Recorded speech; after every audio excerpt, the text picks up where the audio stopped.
اما بعد فاعوذ باللہ من الشیطان الرجیم بسم اللہ الرحمن الرحیم الحمد للہ رب العالمین الرحمن الرحیم مالک یوم الدین ایاک نعبد و ایاک نستعین اہدنا الصراط المستقیم صراط الذین انعمت علیہم غیر المغضوب علیہم ولا الضالین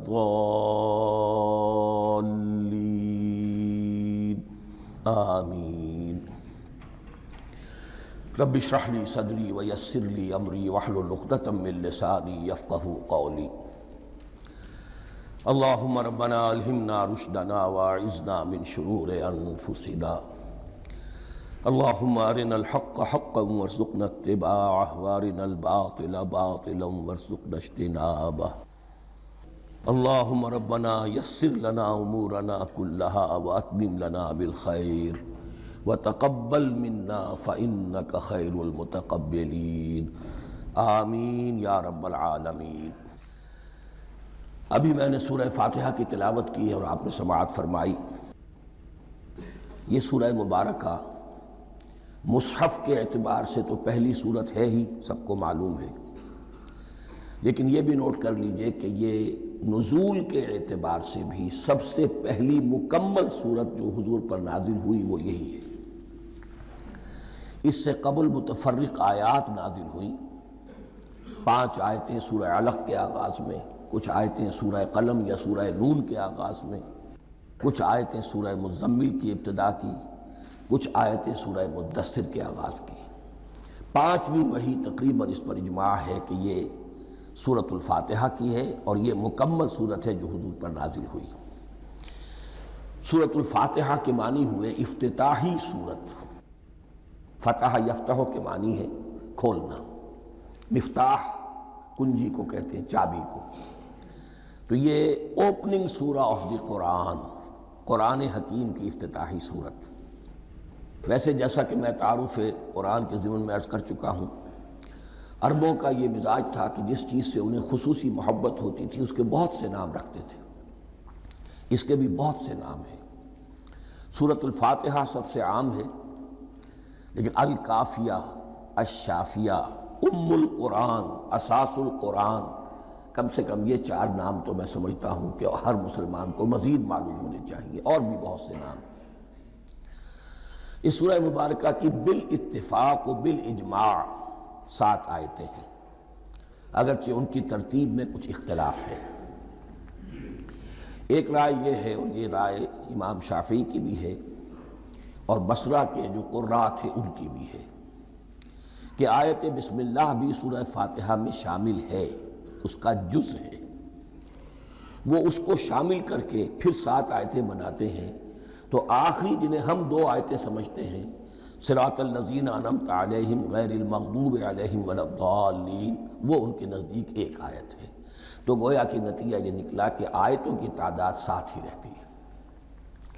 امام ابو حنیفہ رحمۃ اللہ علیہ کا موقف اور کوفے کے جو قراء تھے ان کا بھی موقف یہ ہے کہ آیت بسم اللہ نہ سورہ فاتحہ کا جز ہے نہ کسی اور سورت کا جز ہے، سوائے ایک مقام پر جہاں حضرت سلیمان علیہ السلام کا خط جو ہے نقل ہوا ہے، جو انہوں نے ملکہ سبا کو لکھا تھا، انہ من سلیمان و انہ بسم اللہ الرحمن الرحیم۔ تو قرآن کے متن میں صرف اسی جگہ پر یہ آیت شامل سمجھتے ہیں، باقی یہ صرف علامت کے طور پر کہ یہاں سے ایک نئی سورت شروع ہو رہی ہے درج کی گئی ہے۔ اس سورہ مبارکہ کو الصلاح قرار دیا گیا ایک حدیث میں۔ اس کا جو اسلوب ہے وہ دعا کا ہے، اور دعا کے ساتھ اس کی جو مناسبت ہے، اور پھر اسی کی وجہ سے ہماری نماز کا یہ جزو لا ینفک بنا دیا گیا۔ بلکہ ایک حدیث جو میں آپ کو سناؤں گا اس میں اسی کو نماز قرار دیا گیا، الصلاح یہی ہے۔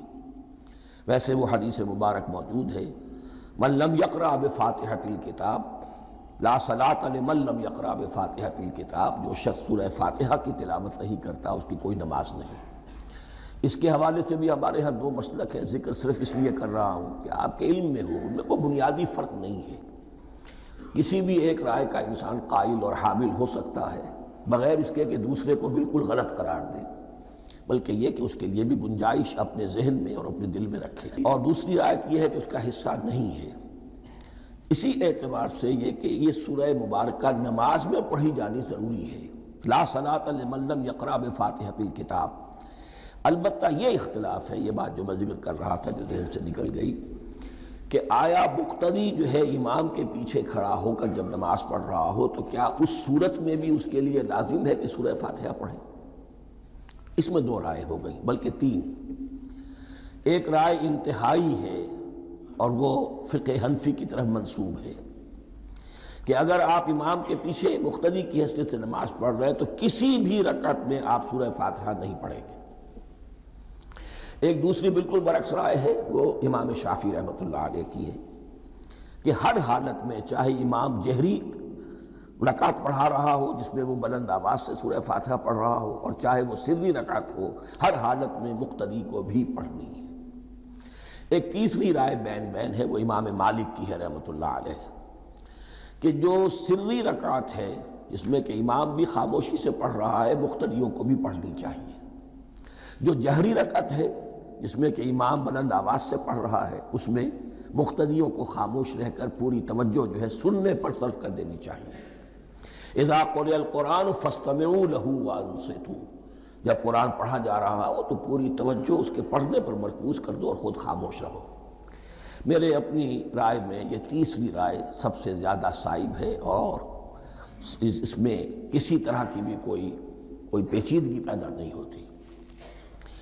بہرحال اس سورہ مبارکہ کا جو اسلوب ہے میں نے عرض کیا دعائیہ ہے، البتہ قرآن مجید کے علم اور حکمت کے اعتبار سے، اس کے فلسفے کے اعتبار سے ایک بات سمجھ لینی چاہیے۔ قرآن کا فلسفہ یہ ہے کہ بنیادی ہدایت ہر انسان کے دل میں موجود ہے بالقوہ، پوٹینشلی۔ یہ جو قرآن مجید یا اللہ کی کتابیں نازل ہوتی ہیں یہ انہیں ایکٹیویٹ کرتی ہیں، وہ اندر کی جو ڈورمنٹ کانشسنس ہے، خوابیدہ شعور جو ہے اسے بیدار کر کے اور پھر یہ کہ اسے اجاگر کرتی ہیں۔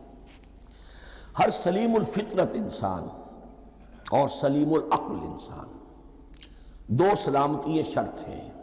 سلیم الفطرت، نیچر پرورٹڈ نہ ہو، فطرت مسخ نہ ہو گئی ہو، عقل سلیم ہو۔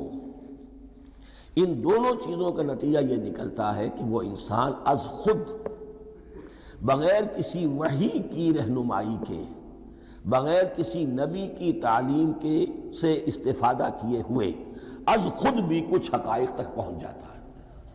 اور وہ حقائق کیا ہیں؟ نمبر ایک یہ کہ اس کائنات کا ایک خالق ہے اور وہ ایک ہے، اور وہ تمام صفات کمال سے متصف ہے۔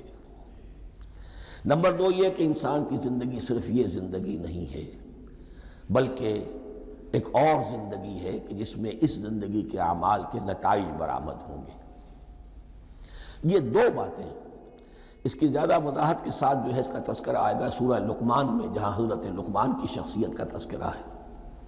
لیکن یہاں صرف یہ بات سمجھ لیجئے کہ قرآن کا فلسفہ یہ ہے کہ ہر انسان میں، ہر فرد نوع بشر میں جو اپنی ولادت کے وقت مسلم ہوتا ہے، حضور کی حدیث ہے کل مولود یولد علی الفطرہ ابواہ یحودانہ او ینصرانہ او یمجسانہ، ہر بچہ نوع انسانی کا فطرت اسلام پر پیدا ہوتا ہے، وہ فطرت کے اندر وہ ہدایت ودیت ہے۔ اب اگر وہ فطرت بس نہیں ہوئی اور عقل جو ہے وہ صحیح رخ پر کام کر رہی ہے تو ان دو حقائق تک وہ انسان خود پہنچ جائے گا۔ لیکن ان دونوں حقائق تک پہنچنے کے بعد اب وہ دست بستہ دعا کرے گا کہ اے رب اب مزید ہدایت تو مجھے عطا فرما۔ ایک تو یہ کہ میں کیا کروں کیا نہ کروں، میری عقل اس میں ٹھوکر کھا سکتی ہے، میں کسی اچھی چیز کو بری سمجھ سکتا ہوں، کسی بری کو اچھی سمجھ سکتا ہوں، تو مجھے صحیح راستہ، صحیح راہ ہدایت پر چلا۔ یہ دعا ہے جو انسان کرتا ہے جبکہ وہ ایمان باللہ اور ایمان بالآخرہ تک خود پہنچ چکا ہوتا ہے، اور یہ سمجھتا ہے کہ صحیح زندگی کا رخ یہی ہے کہ جس رب کو میں نے پہچانا ہے کہ وہ اس کائنات کا خالق ہے اور مالک ہے اور رب ہے، میں اس کی بندگی کروں، اس کی اطاعت کروں، اس کا حکم مانوں، اس کے راستے پر چلوں، لیکن وہ راستہ کون سا ہے؟ اس کے لیے پھر دست بدعا ہوتا ہے کہ پروردگار تو میری رہنمائی فرما۔ یہ مقام ہے کہ جہاں آپ سمجھ لیجئے اپنے آپ کو بھی آج اس جگہ پر تصور کرتے ہوئے پھر اس سورہ مبارکہ کو پڑھیے کہ آپ اس مقام پر اللہ کے فضل و کرم سے پہنچ چکے ہیں کہ اللہ کو آپ نے پہچان لیا اور اس کی توحید کو جان لیا، اس کی جملہ صفات کمال سے آپ واقف ہو گئے۔ آپ یہ بھی جان گئے کہ بڑھ کر اس کے حضور میں حاضر ہونا ہے اور وہ حساب کتاب لے گا۔ پھر آپ نے یہ عہد بھی کر لیا کہ اب زندگی گزارنی ہے اس رب کی بندگی میں، اسی کی فرما برداری میں۔ اب یہاں کھڑے ہو کر آپ پوچھتے ہیں کہ اللہ مجھے وہ تفصیلی ہدایت عطا فرما، ایسا نہ ہو کہ کبھی میں کسی راستے پر چلتا ہوا کسی پگڈنڈی پر مڑ جاؤں اور وہ تھوڑی سی جو ڈیوییشن ہو میرے راستے کی وہ میری عاقبت کو برباد کر دے۔ یک لحظہ غافل گشتم و صد سال راہم دور شد، اس لیے کہ ہوتا یہی ہے سیدھے راستے سے ذرا سی کوئی پگڈنڈی جو ہے تھوڑے سے اینگل پر نکلی ہے، لیکن جب چلتے جائیں گے آپ تو جتنا آگے بڑھیں گے اس پر، اس راہ صراط مستقیم سے آپ اتنے ہی زیادہ دور ہوتے چلے جائیں گے۔ یہ ہے قرآن مجید کی حکمت اور فلسفے کے اعتبار سے اس سورہ مبارکہ کا مقام۔ اب آئیے ہم بسم اللہ کرتے ہیں۔ بسم اللہ الرحمن الرحیم، شروع کرتا ہوں میں اللہ کے نام سے جو رحمان اور رحیم ہے۔ اس پر کچھ گفتگو ہو چکی ہے تعارف قرآن کے ضمن میں کہ رحمان اور رحیم دو نام ہیں کہ جو رحمت کے مادے سے نکلتے ہیں۔ رحمان میں اللہ تعالیٰ کی رحمت کا جوش ہے، جانی کیفیت، طوفانی کیفیت، اور رحیم میں اللہ تعالیٰ کی رحمت کا دوام اور تسلسل۔ یہ دونوں کیفیات اللہ کی رحمت میں بیک وقت موجود ہیں، جس کا ہم تصور نہیں کر سکتے۔ ہم سمندر کو دیکھتے ہیں، متلاطم سمندر ہے، اس میں ہیجان ہے، طوفان ہے۔ دریا کو دیکھتے ہیں کہ وہ سکون کے ساتھ چل رہا ہے، خاموشی سے چل رہا ہے، بہہ رہا ہے، بس تسلسل کے ساتھ بہہ رہا ہے۔ ہم ان دونوں کیفیات کو علیحدہ علیحدہ دیکھتے ہیں تو ہمارا ذہن ان دونوں کو بیک وقت اس کا تصور نہیں کر سکتا، تخیل ممکن نہیں۔ لیکن اللہ کی رحمت کی یہ دونوں شانیں مستقلاً ہر وقت موجود ہیں، بیک وقت، اسی لیے ان دونوں کے درمیان کہیں حرف عطف نہیں آئے گا۔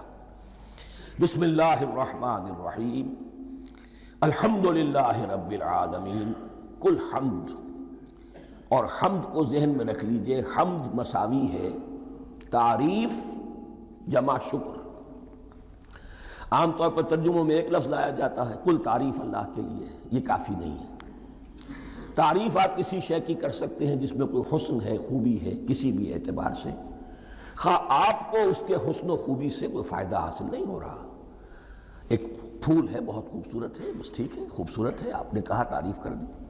شکر کرتے ہیں آپ اس شے کا جس سے آپ کو کوئی فائدہ پہنچا ہو، استفادہ ہوا ہو، آپ کی کوئی ضرورت پوری ہوئی ہو، آپ کی کوئی مشکل رفع ہوئی ہو۔ اور آپ دیکھیں گے کہ حمد میں یہ شکر کا پہلو غالب ہے۔ جتنی بھی دعائیں ہیں حضور سے منقول، شکر کے مقام پر وہاں حمد آتا ہے۔ بھوک لگی ہوئی تھی، کھانا کھایا، الحمدللہ الذی اطعمنی وسقانی۔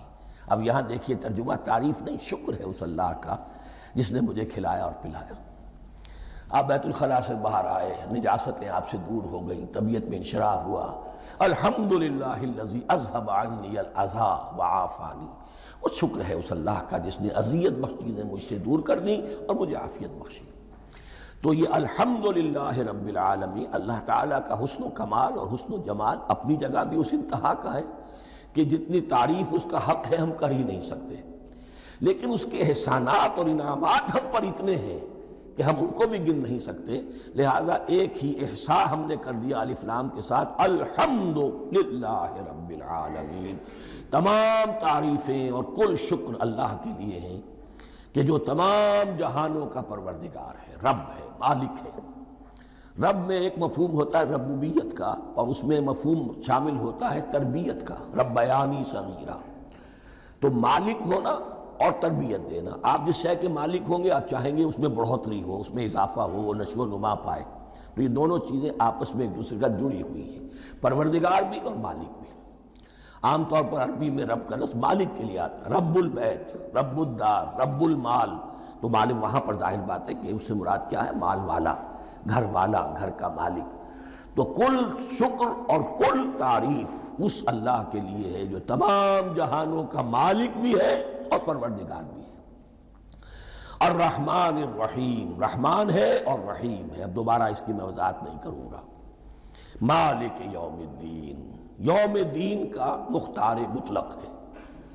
دین عربی زبان میں کہتے ہیں بدلے کو، دناہم کما دانو کما تدینو تدانو، یہ کہاوت ہے۔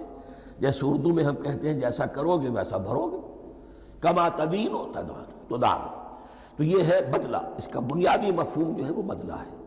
تو بدلے کا ایک دن ہے جس دن فیصلہ ہوگا کہ کون کیا کما کر لایا ہے اور اسے کیا بدلہ ملنا چاہیے۔ آیا اس کا برائیوں کا پلڑا بھاری ہے کہ اسے سزا ملنی چاہیے، یا اس کی حسنات اور نیکیوں کا پلڑا بھاری ہے کہ اسے جزا ملنی چاہیے، اس کا انعام اور اکرام کے ساتھ معاملہ کیا جانا چاہیے۔ وہ ایک دن ہے، اسے ہم یوم القیامہ کہتے ہیں۔ اور لیکن اصل بات جو یہاں کہی گئی، یعنی ایک جملے میں 3 باتوں کا اعتراف ہو رہا ہے۔ بعث بعد الموت، ایک دن آئے گا کہ ہم مرنے کے بعد تمام انسان اٹھا لیے جائیں گے۔ پھر حساب و کتاب، پھر اللہ کے ہاں حاضری ہوگی اور حساب کتاب ہوگا۔ اور تیسرا یہ کہ اس حساب کتاب کے دن کا مختار مطلق اللہ ہے، یعنی کسی اور کو اپنے ذہن میں سہارا بنا کر آپ زندگی گزاریں کہ وہ مجھے چھڑا لے گا، یا وہ ہستی جو ہے اتنی زوردار ہے کہ وہ مجھے بچا لے گی، اس سے اپنے دل کو، اپنے ذہن کو بالکل پاک کر لیجئے۔ مالک یوم الدین، ایک دوسری جگہ پر قرآن میں آیا ہے، اس روز کوئی پکارنے والا پکارے گا لمن الملک اليوم للہ الواحد القہار، آج کے دن کس کا اختیار مطلق ہے؟ اور پھر کہا جائے گا اللہ کے لیے، الواحد قہار، جو پوری طرح چھایا ہوا ہے، مستولی ہے۔ تو مالک یوم الدین، جو جزا و سزا کے دن کا مالک ہے۔ اب یہاں سے کلام ایک رخ بدل رہا ہے۔ ابھی تک تو یہ غائبانہ انداز میں کلام ہو رہا ہے، اللہ سے خطاب نہیں آیا اس میں ابھی۔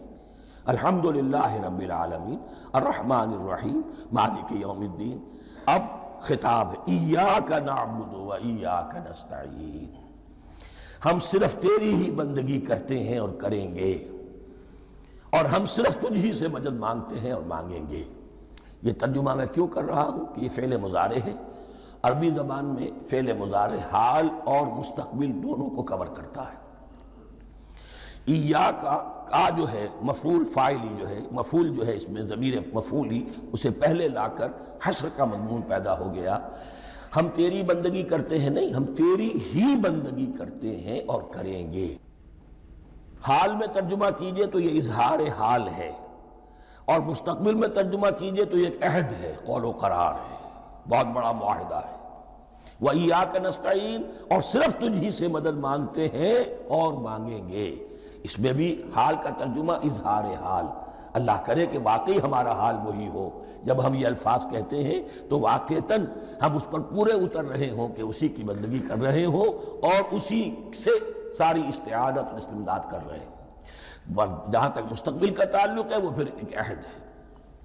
اہدنا الصراط المستقیم، یہ مقام وہ آ گیا کہ یہاں تک تو اے پروردگار ہم پہنچ گئے، تیرے فضل سے، تیرے کرم سے۔ فطرت سلیمہ بھی تیری عطا کردہ تھی، عقل سلیم بھی تیری ودیت کردہ تھی، ان دونوں کی روشنی سے ہم یہاں تک تو پہنچ گئے۔ اب ہماری جو ضرورت ہے، احتیاج ہے، وہ کیا ہے؟ اہدنا الصراط المستقیم، ہدایت بخش ہمیں سیدھے راستے کی۔ یہاں 2 باتیں سمجھ لیجئے۔ انفرادی سطح پر انسان کے لیے نہ معلوم کتنے مرحلے آتے ہیں ہر روز کہ جس میں وہ ایک چھٹک کر کھڑا ہو جاتا ہے، یہ کروں یا یہ کروں۔ 2 آلٹرنیٹو سامنے آ رہے ہیں، فیصلہ کرنا مشکل ہو رہا ہے۔ قدم قدم پر ہدایت کی ضرورت ہے۔ اور اجتماعی طور پر نوع انسانی 3 بڑے بڑے تمدنی مسائل میں واقعہ یہ ہے کہ تسلیم کر لیا جانا چاہیے کہ عقل انسانی اس کو راستہ نہیں دکھا سکتی۔ عام معاشرتی سطح پر مرد اور عورت کے درمیان حقوق اور اختیارات کا کیا توازن ہو، ناممکن ہے، انسان طے نہیں کر سکتا۔ انسان یا مرد ہے یا عورت ہے۔ عورت سوچے گی اپنے جذبات کا، اپنے خیالات کا لحاظ رکھے گی، مرد کے جذبات و احساسات کا اس کا کوئی تصور ہی ممکن نہیں۔ مرد سوچے گا اسے اپنے احساسات معلوم ہے، لیکن یہ کہ عورت کے احساسات سے وہ نابلد ہے، ان کو محسوس کر ہی نہیں سکتا۔ لا محالہ وہ اپنے بارے میں وہ جو بھی نظام بنائے گا اس میں وہ اپنی بالادستی رکھے گا۔ وہ تو ایک ہی ہستی ہو سکتی ہے کہ جو دونوں کی خالق ہے، مرد کی بھی عورت کی بھی، اور اس کو دونوں سے محبت ہے، دونوں کا خیر خواہ ہے، دونوں کا رب ہے، دونوں کو پروان چڑھانا چاہتا ہے۔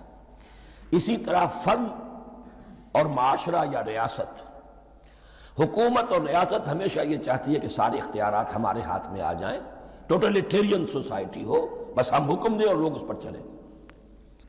افراد یہ چاہتے نہیں، ہمیں آزادی ہونی چاہیے۔ اب آپ دیکھیے کہ دنیا میں کتنے جھگڑے چلتے ہیں اسی پر، فریڈم فریڈم فریڈم۔ وہ فریڈم واقعتاً اپنی جگہ پر ایک شے ہے، افراد کی آزادی ہونی چاہیے، لیکن افراد کی آزادی اتنی نہ ہو جائے کہ وہ مادر پدر آزاد ہو جائے، کوئی قانون، کوئی قاعدہ، کوئی اخلاقی کوئی حدود اور قیود جو ہے ان کا پابند نہ رہے۔ تو اب کہاں ہے وہ نقطہ اعتدال کہ جس میں انسان کی انفرادی آزادی، انفرادی اختیار اور ادھر اجتماعی مصلحتیں جو ہیں ان کو بیلنس کیا جا سکے؟ انسان طے نہیں کر سکتا، صرف اللہ ہی اس کے لیے نظام دے سکتا ہے۔ تیسرا مسئلہ ہے سرمایہ اور محنت، اس میں کیا توازن ہو؟ سرمایہ اور محنت دونوں مل کر کچھ بنا رہے ہیں، کچھ پروڈیوس کر رہے ہیں۔ اب اس میں نفع جو ہوا ہے اس میں سرمایہ کا کتنا حصہ ہونا چاہیے اور لیبر کا کتنا ہونا چاہیے، کون طے کر سکتا؟ اس کے لیے بھی کہ ایسا نہ ہو کہ سرمایہ داری جو ہے آکاش بیل بن کر پورے معاشرے پر چھا جائے، اور غریب بیچارہ، مزدور بیچارہ، کاشتکار بیچارہ وہ گویا کہ چکی کے دو پارٹوں میں پس کر رہ جائے، اس کی کوئی حیثیت نہ رہ جائے۔ لیکن یہ کہ دوسری طرف اگر یہ کہ مزدور کا جو حق ہے اس سے زیادہ اس کو دے دیا جائے تو سرمایہ جو ہے وہ سکڑ جائے گا، شائی ہو جائے گا، وہ پھر میدان میں نہیں آئے گا۔ کیا کیا جائے؟ کون سا نقطہ عدل و اعتدال ہے؟ یہ تین مسائل ایسے ہیں، اہدنا الصراط المستقیم۔ تو یوں سمجھیے کہ ایک جو بنیادی ہدایت تھی، ایک اللہ کو پہچان لینا، یہ جان لینا کہ کل حسن و جمال اور تمام انعام و اکرام کا منبع اس کی ذات ہے، وہ رحمان ہے اور رحیم ہے، اور یہ جان لینا کہ مرنے کے بعد جی اٹھنا ہے، حساب کتاب ہے، فیصلہ ہوگا جزا و سزا کا، اور مختار مطلق اس دن کا اللہ ہے۔ پھر یہ عہد کر لینا ایاک نعبد و ایاک نستعین۔ اس کے بعد دعا، پروردگار ہمیں ہدایت پر قائم رکھ، ہماری ہدایت میں اضافہ فرما۔ اس ہدایت کے لفظ کو سمجھ لیجئے، بنیادی ہدایت، تفصیلی ہدایت، قدم قدم پر ہدایت، ہدایت پر ہدایت۔ والذین اہتدوا زادہم ھدی، جو لوگ ہدایت کے راستے پر آتے ہیں اللہ ان کی ہدایت میں اضافہ کرتا ہے۔ تو یہ قدم قدم پر ہمیں ہدایت کی ضرورت ہے اور مرحلہ وار ضرورت ہے۔ ہدایت اس کو بھی کہتے ہیں کہ کسی نے آپ سے کوئی پتہ پوچھا، آپ نے کہا ادھر جانا، پھر دوسری گلی میں مڑنا، پھر جانا دو تین لائٹیں چلے جانا، پھر مڑنا، وغیرہ وغیرہ، یہ بھی ہدایت ہے، نظری طور پر آپ نے بتایا ہے۔ ایک ہدایت یہ ہوئی کہ بھائی میں چلتا ہوں آپ کے ساتھ، میں آپ کو وہاں تک پہنچا دوں گا تاکہ آپ کو دقت نہ ہو، آپ نے منزل تک پہنچا دیا۔ ان دونوں کے درمیان، یہ تو میں نے ایک فرد کی مثال دی ہے، اللہ اور بندے کے درمیان نہ معلوم کتنے مراحل ہیں ہدایت کے۔ تو کسی وقت بھی انسان اپنے آپ کو ہدایت خداوندی سے مستغنا نہیں سمجھ سکتا، اور نہیں تو پروردگار جو ہدایت دی ہے اس پر ہدایت پر قائم رکھ۔ کیا پتہ شیطان کا کوئی حملہ، کیا پتہ ہمارے نفس کی کوئی شرارت کسی ایسے رخ پر ہمیں ڈال دے کہ اب تک کی ساری کمائی بھی ضائع ہو جائے۔ لہذا یہ نہ سمجھیے کہ جب یہ ساری چیزیں ان کو معلوم تھیں، ان چیزوں کا تو اقرار کر رہے تو اب ہدایت کون سی مانگ رہے؟ تو ہدایت کا تو بڑا میدان کھلا ہوا ہے، اور اس ہدایت کی وہ جو میں نے آخری شکل آپ کو بتائی ہے کہ منزل مقصود تک پہنچا دے، یہ ہدایت بھی قرآن مجید میں اس معنی میں بھی لفظ آیا ہے کہ اہل جنت جب جنت میں داخل ہوں گے تو جو ترانہ حمد ان کی زبان پر اس وقت ہوگا وہ کیا ہے؟ الحمدللہ الذی ہدانا لہذا وما کنا لنہتدی لولا ان ہدانا اللہ۔ کل شکر اس اللہ کا جس نے ہمیں یہاں تک پہنچا دیا، ہدایت دی یہاں تک پہنچا دیا، اور ہم ہرگز نہ پہنچ پاتے، ہم ہرگز ہدایت یافتہ نہ ہو سکتے اگر اللہ ہی ہمیں ہدایت نہ دیتا۔ اہدنا الصراط المستقیم، سیدھا راستہ، صراط الذین انعمت علیہم، اب اس کی مزید وضاحت ہے، راستہ اس کا ان لوگوں کا جن پر تیرا انعام ہوا۔ یہ کون لوگ ہیں؟ اس کی وضاحت آپ کو ملے گی سورہ نساء میں، من یطع اللہ والرسول فاولئک مع الذین انعم اللہ علیہم من النبیین والصدیقین والشہداء والصالحین۔ چار طبقات ہیں منعم علیہم، جن پر اللہ کا انعام ہوا ہے۔ چوٹی پر انبیاء کرام، اس کے بعد صدیقین کرام، اس کے بعد شہداء عظام، اس کے بعد عام صالح مسلمان، صالح ہو۔ یہ بیس لائن ہے، اس سے اوپر کا درجہ شہداء کا ہے، اس سے اوپر کا درجہ صدیقین کا ہے، اور پھر اس سے اوپر کا درجہ انبیاء کا ہے۔ انبیاء میں سے پھر وہ بھی ہوتے ہیں کہ جو اولو العزم میں من الرسل ہیں، لیکن یہ چار طبقات ہیں، ان کے راستے پر ہمیں چلا۔ غیر المغضوب علیہم ولا الضالین، جو مغضوب علیہم نہیں ہوئے، جن پر تیرا غضب نہیں ہوا، اور غضب ہوتا ہے ان پر کہ جو ہدایت کے واضح ہونے کے بعد ہدایت کو ترک کر دیں، وہ ہے مغضوب علیہم۔ جنہیں ہدایت مل گئی ہو، ہدایت کو پہچان لیا ہو، پھر اپنی شرارت نفس کی وجہ سے، اپنی نفسانیت کی وجہ سے، اپنے تکبر کی وجہ سے، اپنے حسد کی وجہ سے وہ اس حق کو رد کر دیں، اس کو ترک کر دیں، ان پر اللہ کا غضب آتا ہے۔ اور اس میں اس کی بہت بڑی مثال تاریخ کے اعتبار سے یہودی ہیں۔ اللہ نے انہیں ہدایت دی، کتابیں عطا کی، تورات، انجیل، زبور، سینکڑوں نبی ان میں مبعوث کیے، 1400 برس تک نبوت کا تار ٹوٹا ہی نہیں، مسلسل۔ ابتدا میں بھی 2 نبی، موسیٰ اور ہارون، اور اختتام پر بھی 2 نبی، عیسیٰ اور یحییٰ علیہ السلام، اور ان کے مابین کوئی لمحہ نہیں آیا ہے تاریخ بنی اسرائیل میں جبکہ کوئی نہ کوئی نبی موجود نہ ہو۔ لیکن انہوں نے اپنی شرارت نفس کی وجہ سے ہدایت تورات سے بھی منہ موڑا، اور پھر سب سے بڑی بات یہ کہ ہدایت محمدی سے، ہدایت قرآنی سے بھی صلی اللہ علیہ وسلم منہ موڑا، وہ ہے مغضوب علیہم ولا الضالین، اور نہ ہی گمراہ ہوئے۔ یہ لفظ جو آتا ہے عربی زبان میں، گمراہ کا بھی ہے اور تلاش حق میں بھٹکنے والے کا بھی ہے۔ ایک وہ شخص ہے جس پر حق ابھی واضح نہیں ہوا، وہ تلاش میں ہے، اس کے لیے بھی ضال کا لفظ آئے گا۔ اسی طرح کوئی شخص کسی کے عشق اور محبت میں ایسا ہو جائے، دیوانہ ہو جائے، اس کو بھی ضال کہتے ہیں، یعنی اس کے اوپر جذبات کا اتنا غلبہ ہو گیا ہے کسی کی محبت اور عشق کی بنا پر۔ تو حضور کے لیے یہ لفظ آیا ہے وَوَجَدَكَ ضَالًّا فَهَدَىٰ، اور یہ تو سورۃ الضحیٰ ہے، اکثر بیشتر لوگوں کو یاد ہوگی۔ تو یہ جو ضال کا لفظ ہے، اس میں سمجھ لیجئے ضروری نہیں ہے کہ وہ گمراہ ہو، بلکہ وہ بھی کہ جو ابھی راہ ہدایت کی طلب میں، اس کے حصول کے لیے اس کی تلاش میں کوشاں ہیں، اور وہ بھی کہ جو کسی مغالطے کی وجہ سے حق سے منحرف ہو جائے۔ یہ بھی جان لیجئے کہ ایک ہے بدنیتی، تکبر، حسد، حق کو جان کر پہچان کر رد کر دینا یا چھوڑ دینا یا ترک کر دینا۔ ایک ہے کسی غلطی میں، کسی جذبات کے اندر آ کر، کسی غلو کے اندر مبتلا ہو کر اور حق سے منحرف ہو جانا۔ اس کی جو سب سے بڑی مثال ہے وہ نصارہ ہے، عیسائی ہے۔ حضرت مسیح کو انہوں نے مانا لیکن غلو کیا، یہ لفظ آئے گا آگے، لا تغلو فی دینکم، اپنے دین میں غلو نہ کرو۔ جیسے ہمارے ہاں بھی بعض لوگ ہیں جو حضور صلی اللہ علیہ وسلم کی تعریف میں، حضور صلی اللہ علیہ وسلم کے ساتھ اپنی محبت کے اظہار میں غلو کر جاتے ہیں۔ یہ انتہا درجے کو ہو گیا تھا حضرت مسیح علیہ السلام کے ماننے والوں میں، اور اس کی بنا پر انہوں نے تثلیث کا عقیدہ ایجاد کر لیا اور حضرت مسیح علیہ السلام کو اللہ کا بیٹا بنا دیا۔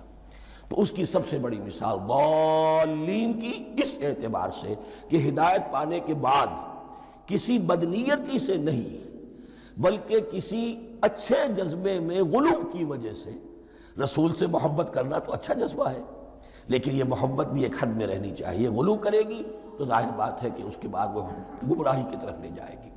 تو یہ ہے اس سورہ مبارکہ کا ترجمہ، اور اس کے بعد آخر میں آمین کہنا یہ مسنون بھی ہے، کہنا چاہیے۔ البتہ اختلاف یہاں بھی صرف اتنا ہے کہ نماز میں جب آپ امام کے ساتھ ہیں، وہ اگر جہری قرات کر رہا ہے تو آیا اس کے بعد آپ کو بھی بالجہر کہنا ہے آمین یا نہیں کہنا؟ یہ اختلاف ہے، ان میں کوئی فرق واقع نہیں ہوتا۔ یہ چیز متفق علیہ کہ کہنا ہے آمین، بلکہ یہ آمین تو یہودیوں میں ہے، یہ آمین جو ہے یہ عیسائیوں میں بھی ہے۔ ان کی بھی جو پریئر لارڈس پریئر ہے اس کے بعد آمین، وہ آمین کہتے ہیں، وہ فرق لفظ ایک ہی ہے۔ اس لیے کہ عبرانی زبان اور عربی زبان، یا تو ہم یہ کہہ سکتے ہیں کہ دونوں بہنیں ہیں، کوئی ایک مشترک زبان تھی ان کی ماں جس کی یہ دو بیٹیاں ہیں، اور یا یہ کہنا پڑے گا کہ عربی زبان کی ماں جو ہے وہ عبرانی زبان ہے۔ بہرحال بڑا قریبی رشتہ عربی کا اور عبرانی کا ہے، اس اعتبار سے وہ آمین۔ اب آپ کو معلوم ہے ہم السلام علیکم وہ کہتے ہیں، وہ سلام کہتے ہیں، فرق کیا ہے؟ وہ تو تلفظ کا فرق ہے۔ اسی طریقے سے اور بہت سے الفاظ ہیں، میں بعد میں بتا۔ اب میں اس سورہ مبارکہ کے بارے میں خاص حدیث آپ کو سنانا چاہتا ہوں، اور اسی سے در حقیقت جو امام ابو حنیفہ کا موقف ہے رحمۃ اللہ علیہ، اس کی حقانیت مزید مبرہن ہو جائے گی۔ یعنی کیا کہ آیت بسم اللہ سورہ فاتحہ کا جز نہیں ہے۔ سورہ فاتحہ الحمدللہ رب العالمین سے شروع ہوتی ہے۔ وہ میں آپ کو بتانا بھول گیا کہ جن کے نزدیک یہ سورت کا جز ہے وہ پھر جہری قرات میں بسم اللہ الرحمن بھی بلند آواز سے کہیں گے، اور جن کے نزدیک یہ سورہ فاتحہ کا جز نہیں ہے وہ نہیں کہیں گے، وہ الحمدللہ رب العالمین سے قرات کریں گے۔ تو کوئی فرق نہیں ہے بنیادی۔ یہ حدیث جو ہے یہ مسلم شریف میں ہے اور حدیث قدسی ہے۔ اس کے راوی حضرت ابو ہریرہ ہیں رضی اللہ تعالیٰ عنہ، اور اس حدیث نے اس صورت کے مضامین کا نہایت عمدہ تجزیہ کر دیا ہے۔ حدیث کے الفاظ سن لیجئے، قسمت الصلاۃ بینی و بین عبدی نصفین۔ اللہ تعالیٰ فرما رہے ہیں، حدیث قدسی ہے، میں نے نماز کو، صلاۃ کو اپنے اور اپنے بندے کے درمیان آدھا آدھا تقسیم کر لیا۔ فنصفها لی ونصفها لعبدی، اس کا نصف جو ہے وہ میرے لیے ہے اور نصف جو ہے وہ میرے بندے کے لیے ہے۔ وَلِعَبْدِي مَا سَأَلَ، اور جو میرے بندے نے مانگا میں اسے دوں گا، میرا وعدہ ہے یا میں نے اسے دیا۔ اس کے بعد اس کی تفصیل آتی ہے، اذا قال العبد، جب بندہ کہتا ہے الحمدللہ رب العالمین، قال اللہ حمدنی عبدی، جب بندہ کہتا ہے الحمدللہ رب العالمین، اللہ فرماتا ہے میرے بندے نے میری حمد کی۔ وَإِذَا قَالَ الرَّحْمَنِ الرَّحِيمِ قَالَ اللَّهُ اثْنَى عَلَيَّ عَبْدِي، جب بندہ کہتا ہے الرحمن الرحیم، اللہ فرماتا ہے میرے بندے نے میری ثنا کی۔ وَإِذَا قَالَ مَالِكِ يَوْمِ الدِّينِ قَالَ اللَّهُ تَعَالَى مَجَّدَنِي عَبْدِي، میرے بندے نے میری تمجید بیان کی، میری بزرگی بیان کی۔ اب یہ تین آیتیں ہو گئیں، تینوں میں اللہ کی حمد ہے، ثنا ہے، تمجید ہے۔ یہ تین آیتیں خالص اللہ کے لیے ہو گئیں۔ اب چوتھی آیت آئی، ایاک نعبد و ایاک نستعین۔ اس کے بارے میں جب بندہ کہتا ہے اذا قال العبد ایاک نعبد و ایاک نستعین، قال اللہ تعالی ھذا ما بینی و بین عبدی ولعبدی ما سأل، یہ میرے اور میرے بندے کے درمیان ہے۔